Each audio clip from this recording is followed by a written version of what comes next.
Chapter 2. Leaving Gateshead. I woke up to find the doctor lifting me very carefully into my own bed. It was good to be back in my familiar bedroom with a warm fire and candlelight. It was also a great relief to recognise Dr. Lloyd, who Mrs. Reed called in for her servants. She always called a specialist for herself and the children. He was looking after me so kindly. I felt he would protect me from Mrs. Reed. He talked to me a little, then gave Bessie orders to take good care of me.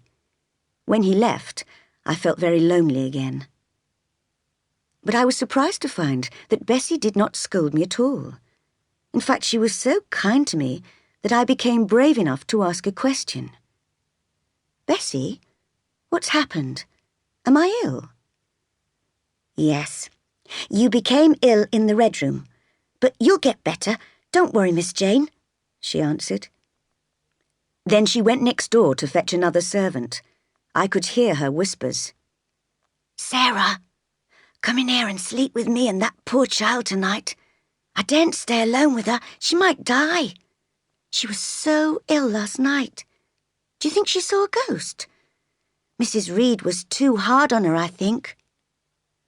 So the two servants slept in my room while I lay awake all night, trembling with fear and eyes wide open in horror, imagining ghosts in every corner. Fortunately, I suffered no serious illness as a result of my terrible experience in the Red Room, although I shall never forget that night. But the shock left me nervous and depressed for the next few days. I cried all day long, and although Bessie tried hard to tempt me with nice things to eat or my favourite books, I took no pleasure in eating or even in reading. I knew I had no one to love me and nothing to look forward to. When the doctor came again, he seemed a little surprised to find me looking so miserable. "Perhaps she's crying because she couldn't go out with Mrs. Reed in the carriage this morning," suggested Bessie. "Surely she's more sensible than that," said the doctor, smiling at me. "She's a big girl now." "I'm not crying about that. I hate going out in the carriage," I said quickly. "I'm crying because I'm miserable." "Oh, really, miss," said Bessie. The doctor looked at me thoughtfully. He had small, grey, intelligent eyes. Just then a bell rang for the servants' dinner. "You can go, Bessie," he said. "I'll stay here talking to Miss Jane till you come back." After Bessie had left, he asked, "What really made you ill?" "I was locked up in a room with a ghost, in the dark." "Afraid of ghosts, are you?" He smiled. "Of Mr. Reed's ghost, yes. He died in that room, you know. Nobody even goes in there anymore. It was cruel to lock me in there alone without a candle. I shall never forget it." "But you aren't afraid now. There must be another reason why you're so sad," he said, looking kindly at me. How could I tell him all the reasons for my unhappiness? "I have no father or mother, brothers or sisters," I began. "But you have a kind aunt and cousins." "But John Reed knocked me down, and my aunt locked me in the Red Room," I cried. There was a pause.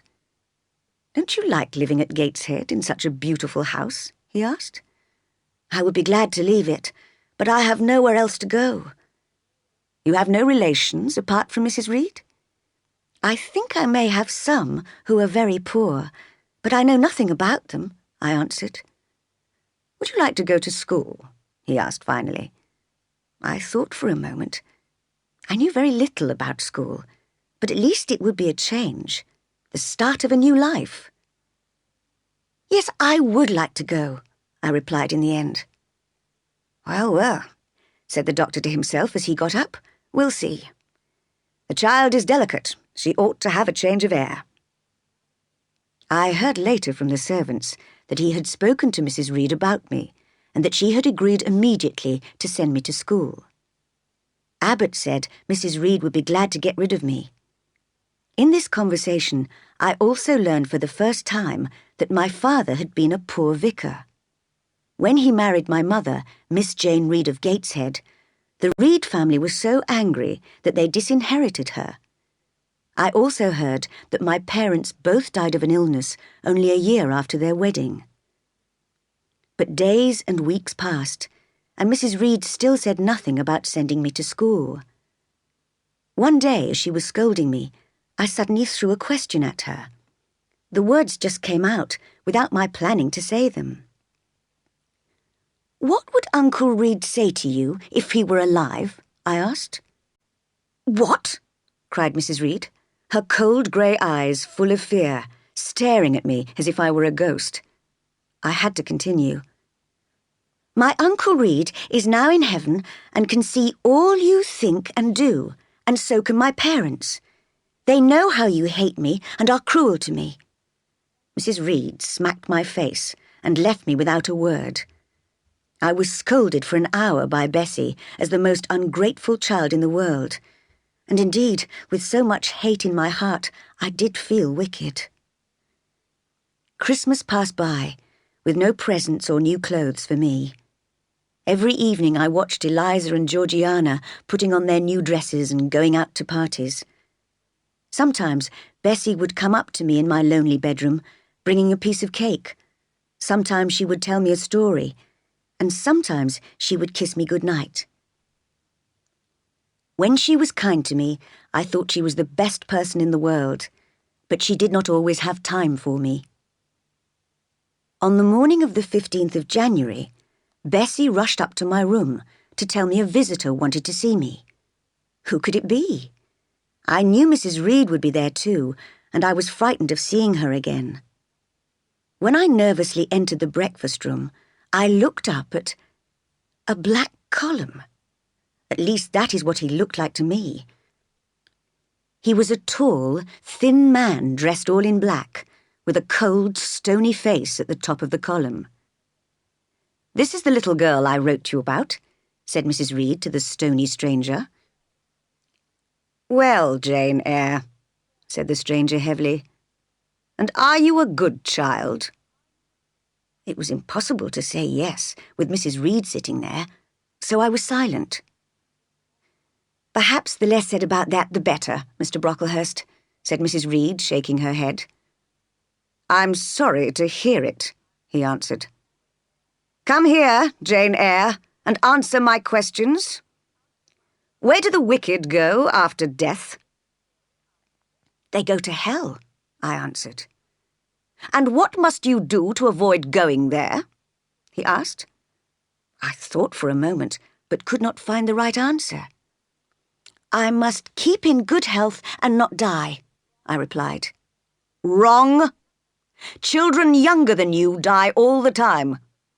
Another question. Do you enjoy reading the Bible?" "Yes, sometimes," I replied, hesitating. "That is not enough. Your answers show me you have a wicked heart. You must pray to God to change it if you ever want to go to heaven." "Mr. Brocklehurst," interrupted Mrs. Reed, "I mentioned to you in my letter that this little girl has in fact a very bad character. If you accept her at Lowood School, please make sure that the headmistress and teachers know how dishonest she is. She will try to lie to them, of course. You see, Jane, you cannot try your tricks on Mr. Brocklehurst." However hard I had tried to please Mrs. Reed in the past, she always thought the worst of me. It was not surprising that I had come to hate her. Now she was accusing me in front of a stranger. My hopes of starting a new life at school began to fade. "Do not worry, madam," Mr. Brocklehurst said. "The teachers will watch her carefully. Life at Lowood will do her good. We believe in hard work, plain food, simple clothes, and no luxury of any kind." "I will send her as soon as possible then, Mr. Brocklehurst. I hope she will be taught according to her low position in life." "Indeed she will, madam. I hope she will be grateful for this opportunity to improve her character. Little girl, read this book. It tells the story of the sudden death of a young girl who was a liar. Read and pray." After Mr. Brocklehurst had given me the book and left, I felt I had to speak. Anger was boiling up inside me. I walked up to Mrs. Reed and looked straight into her eyes. I do not deceive people. If I told lies, I would say I loved you, but I don't. I hate you.